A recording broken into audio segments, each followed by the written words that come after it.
Before we start, let's do some warm-up exercises.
Hi guys, and welcome back to another video. So I've got 10 plyometric exercises for you today to improve your explosive speed. And the best thing about these exercises, you don't need any equipment or much room whatsoever, so you can do these at home, at an open pitch, wherever you like, and you can still improve your running speed, your change of direction, your jumping power, all of those movements in a match that require explosive power.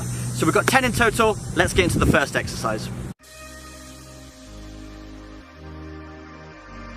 Exercise 1 is jump squat. So we're taking a normal squat, which is used to build the hamstrings and the quads, and we're adding an explosive element by jumping up into the air.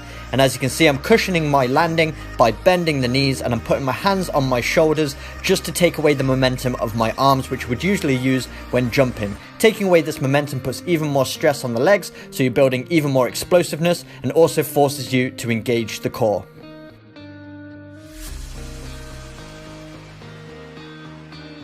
Exercise 2 is jump lunges. So this is when we bend both legs 90 degrees, one in front of the other, and then we explode up into the air by straightening both of our legs, and then we land with our opposite foot in front. And as you can see, cushioning my landing once again by bending the knee as I make impact with the ground. And this time I'm using both of my arms for balance, and they're bent 90 degrees as well. And as my right arm comes forward, my left leg comes forward, and vice versa.